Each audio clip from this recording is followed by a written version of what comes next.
I want to bring in Karl Rove, of course. Karl, I would love to know a little bit more about your reflections about Senator Dole, because since you were president of college Republicans and then all the way through, you must have known him very well. Well, I was the 20-year-old executive director of the College Republicans when I met Chairman Robert Dole of Kansas, the chairman of the Republican National Committee. I want to pick up on something Josh talked about. He had a terrific sense of humor. It was very sardonic, and it was softened by the fact that most of the time it was aimed at himself. And I remember meeting him the first time. Of course, he thrust out his hand. He had a pen in it, so you couldn't shake his hand, and you realized that war wound had left him unable to, literally shake your hand. And he had to literally teach himself how to write with his left hand. He'd been brought up as a righty and had to teach himself to write with the left hand. And but he was an imposing figure and a deep partisan who nonetheless had deep relationships with Democrats and worked in common cause on great issues. Yeah. He learned, Karl, he learned to write with his left hand after that injury. Yeah. Many times just encountering him in Washington, D.C. and elsewhere, I saw the pen in his right hand as well, so your story is well taken. Yeah. Well, what did it mean to him to be a proponent of the American with Disabilities Act that was passed in 1990? You see a concrete ramp outside of a building in any town in America today. It's there because of people like Bob Dole, Karl. And George H.W. Bush. That's right. That's right.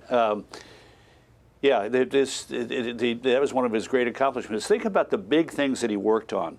The Americans for Disability Act in 1990, because he knew firsthand the challenges that they faced.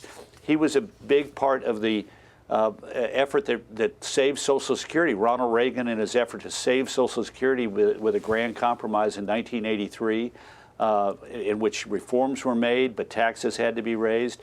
And Dole did it. He led the effort to do that because he grew up in Russell, Kansas, which had been devastated by the Depression, and he knew how many people depended upon Social Security for the final years of their lives. He also was very involved with food stamps. He wanted to make certain that poor kids had a good lunch at school and that we had adequate funding for a food stamp program. Work requirements, absolutely, cut down on the fraud and the abuse, but there were people he recognized in our society who couldn't get access to a good meal. Just want to point out to viewers that Vice President Kamala Harris and her husband, Doug Emdorf, are entering the building, and now the President and First Lady, President Biden, and Dr. Jill Biden have arrived as well. You will hear from him as well. Karl, before they get underway with speeches, I wondered what your reflections are about how he dealt with losing the presidential election in 1996. In 1996, I was the political aide to the young governor of Texas, George W. Bush, and in the final stages of the campaign, the Dole campaign became concerned that they were in trouble in Texas. We told them they were going to be okay, but they insisted on coming to Texas, and they had a rally in Houston.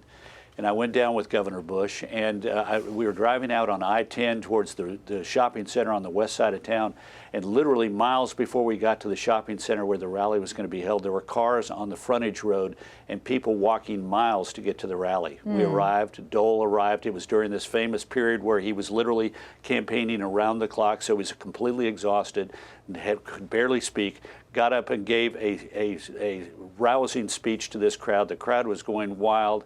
You could just tell he was pushing every nerve, stretching every fiber of his body to get this done.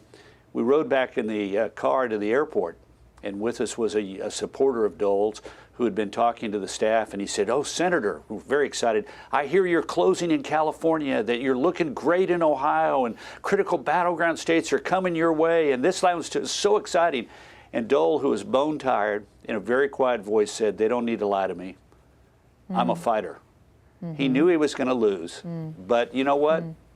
He was going to give it his all. And after he gave it his all, he then turned his life to the service of others in things like building the World War II memorial, literally greeting veterans personally when they came to visit the mall, the new monument on the mall, veterans' causes left and right, speaking out for civility in politics, for a willingness to work across party lines on big issues. But it was remarkable to me. And I'll never forget that moment. I knew what a great spirit he had in him, that he would fight on even in the face of defeat. Well said. Karl, let's pause for a moment here.